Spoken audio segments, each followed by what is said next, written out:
এবার সুপ্রিয় দর্শক মণ্ডলী, আপনাদের সামনে একটা গান পরিবেশন করছেন কুষ্টিয়ার কৃতি সন্তান এবং বয়োজ্যেষ্ঠ ব্যক্তিত্ব রফজেল আলী মোল্লা, আমাদের নওদা আজমপুর মাঠপাড়ার কৃতি সন্তান।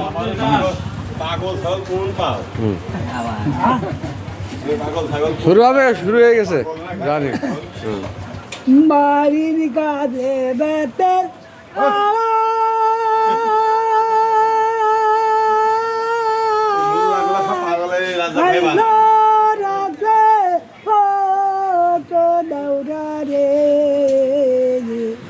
এত বেলা অনেক দর্শক।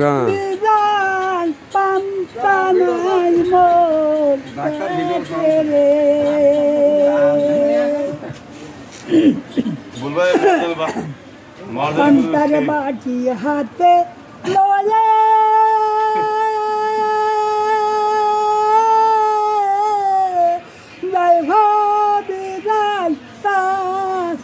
বাজারে এত বেলা হয় ভান পান্তা নাই মোর